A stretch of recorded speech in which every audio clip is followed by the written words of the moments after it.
Hello, my name's Sam Waller. Before I do a review of Series 6 of the Clone Wars, or the Lost Missions as you call it, I'm going to do a review of the Clone Wars movie. Be warned, this might contain some strong language, but I'll get back into that later. Me and my dad and my friend Ben, we went to see the Clone Wars movie because we were excited for it. Uh, we were really excited for it. We saw the Phantom Menace, Attack of the Clones, Revenge of the Sith. We were like children then. We were thinking, oh yeah, a new Star Wars movie. We sat down in the cinema.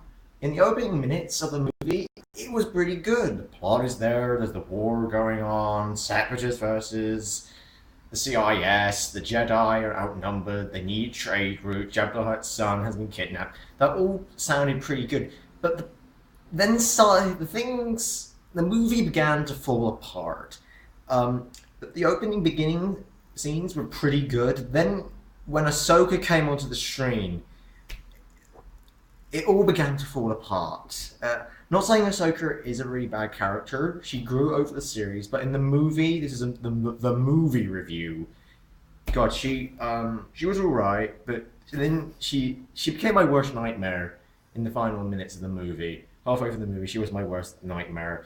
My reasons for this, Ahsoka was a little bit too childish. I know she's 14 years old, but really, most 14-year-olds don't call their parents daddy or like that. She was a bit of a child, a little bit childish, and it's racist again with a wisp.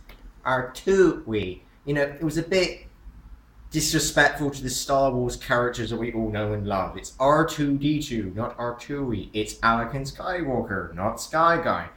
And it ruined the relationship of master and apprentice. You call your Jedi Master Master, not Sky Guy or Kenobi. You call them Master.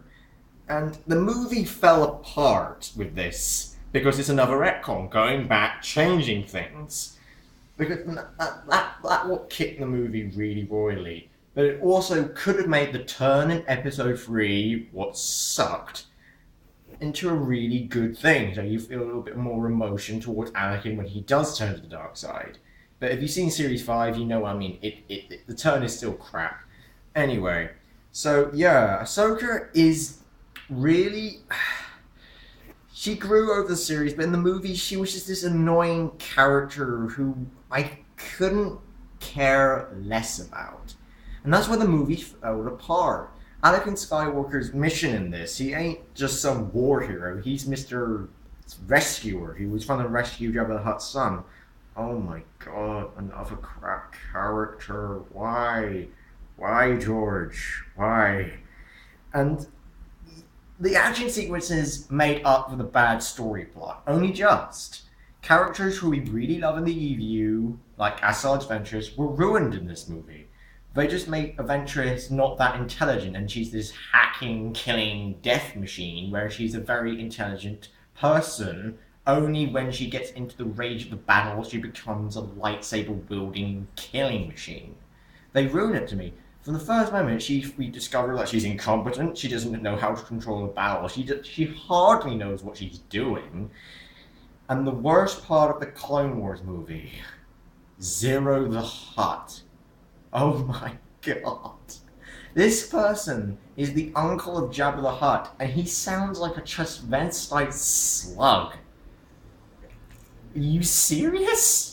Hey, George and Dave, what were you smoking when you designed this? And the voice acting is another problem. The voice acting in this movie is alright. Matt Lanter is a very good actor, but he is not Anakin Skywalker. He's better from Hayden Christensen and other stuff, but Hayden, like Matt, are good with the stuff they were given. But Matt Lanter is more of an on-screen actor than a voice actor. He improved during the Clone Wars, but all he can do is a deep voice. Oh yeah, so, hey, that's all he can do. Ashley Eckstein has worked on microphones before. She's alright. She's not as good as like James Arnold Taylor or Catherine Tabor or D. Baggy Baker or Tom Kane or Ian Michael Conby, he's a very good voice actor too, but he was a terrible Palpatine, from my view. Ashley Eckstein's not as good as them, but she knows how to use a microphone. Matt Lanter, he did have his moments, but doing the voice Anakin Skywalker wasn't for him. But I'll be doing part 2 later, to be continued.